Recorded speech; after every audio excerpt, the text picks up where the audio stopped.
တွေ့ကြုံရတော့ gaming ပွဲကဘယ်လိုခေါ်မလဲကျွန်တော် rehearsal တိုက်တော့အရင်အဆင်ပြေစင်ပေါ်ရောက်တော့ခါကြတော့အဆင်တော့ပြေဒါပေမဲ့အဓိကကျွန်တော်အဲ့ပြိတ္တကိုမြင်လိုက်တဲ့ခါမှာဘယ်လိုခေါ်မလဲကျွန်တော်တို့လည်း concert ကျောင်း concert အဲ့လို concert တွေပါဝင်ဘူးလေဒါပေမဲ့အပေါ်ပြိတ္တကိုမြင်လိုက်ရင်ဘယ်လိုခေါ်မလဲကိုကလည်းကြွသွားတယ်ဗျာပျော်သွားတယ်ဒါပေမဲ့အဲ့ academy ကပြိတ္တတွေကိုမြင်လိုက်တဲ့ခါမှာကိုယ်စိတ်က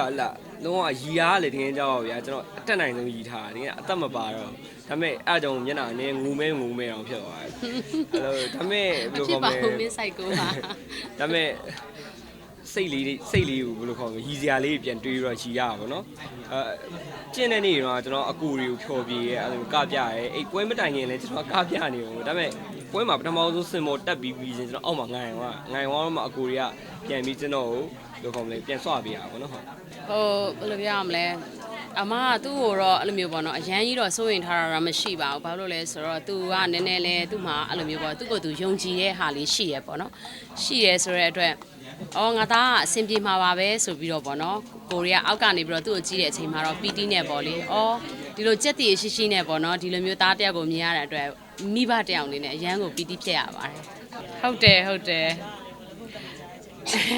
အရန်ပျော်ပါတယ်ဟုတ်ဘာဖြစ်လို့လဲဆိုတော့တဒီအနုပညာအလုပ်ထဲလောကတွေကိုပေါ့နော်ဒါရွှေချိုအနေနဲ့ပထမဦးဆုံးခြေချတာဖြစ်ပါတယ်အဲ့ဒီအချိန်မှာတောင်မှပေါ့နော်ဒီလောက်အားပေးနေတယ်ဆိုရင်ပေါ့နော်ကိုသားလေးကိုပြိသက်တွေတော်တော်ချစ်တာပဲဆိုပြီးတော့ပေါ့နော်အရန်ကိုပီတိဖြစ်ရပါတယ်ရှင်ဟုတ်မျက်နှာပူးဝင်တော့ဟိုမှာကျွန်တော်အစရအနုပညာဘူးပါဒီရွှေချိုလိုလိုက်တော့လမ်းကြောင်းကတော့ပွင့်လို့ကျွန်တော်အနုပညာလုပ်မှာဒါကျွန်တော်ရှေ့တန်းတင်တဲ့ကိစ္စကျွန်တော်ရေးပြတဲ့ကိစ္စဆိုတော့ဒါကိုလုံးချင်တဲ့ဟာကိုလုပ်မှာပဲပေါ့နော်ဒါအခွင့်အရေးရလို့လုပ်ပါ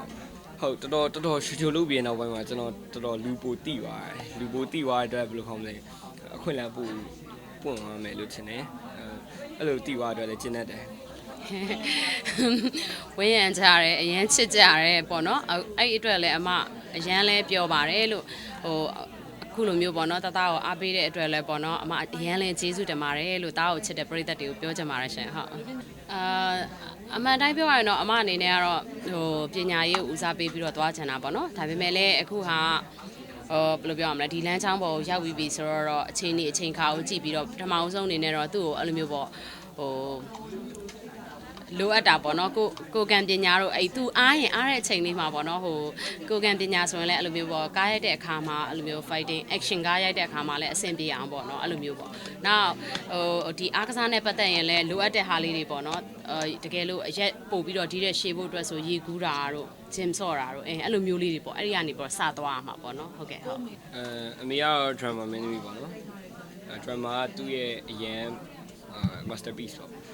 ကျွန်တော်ကြတော့ကိုဘာပိုင်နေမသိသေးဘူးဒီအလုပ်ကိုမလုပ်ခင်ပါဒါပေမဲ့ကျွန်တော်ကတော့ဘက်စုံတော့ချင်တယ်ဘက်စုံလုံးတက်ချင်တယ်အဓိက character ပေါ်မူတည်ပြီးကျွန်တော်ပြောင်းနိုင်တယ်ဒါအဓိကပဲရှိပါတယ်ကျွန်တော်အမေကိုတိုင်ပင်ကြည့်တယ်ဒါပေမဲ့အဓိကကတော့အမေကိုပြောပြရင် character အကြောင်းပြောပြရများitem ဘိုင်းကကျွန်တော်တော့ပြောပြလို့မရဘူးเนาะဒီ character ဘယ်လိုရှိရဲချင်တယ်အမေအဲ့လို discuss လုပ်ဖြစ်တယ်သူပြောသွားတယ်လို့ပါပဲအမကတော့သူ့ကိုဘယ်လိုပြောရမလဲအကုန်လုံးဘက်စုံပေါ့ဘက်စုံတော်ရဲ့လူတယောက်ဟာဘာ character ပဲလုပ်ဘယ်လိုပြောရမလဲအံဝင်ခွင်ချဖြစ်တယ်ပေါ့နော်အဲ့ဒါကြောင့်မလို့သူပြောတဲ့အတိုင်းပဲပေါ့ဘက်စုံပဲတော်စေချင်ပါတယ်ဟုတ်ပရိသတ်တွေအားလုံးကိုအထူးပဲကျေးဇူးတင်ပါတယ်ဟုတ်ကျွန်တော်လည်းပိတ်သက်တွေအားလုံးဒီရှူဒီယိုမတိုင်ခင်တော့လည်းချက်ပြီးရပေါ့နော်အခုအများကြီးပိတ်သက်တွေကပူချစ်လာတဲ့အတွက်ကျေးဇူးအများကြီးတင်ပါတယ်လို့ကျွန်တော်တို့အတွက်အလုပ်တွေအများကြီးကြိုးစားအောင်ပါ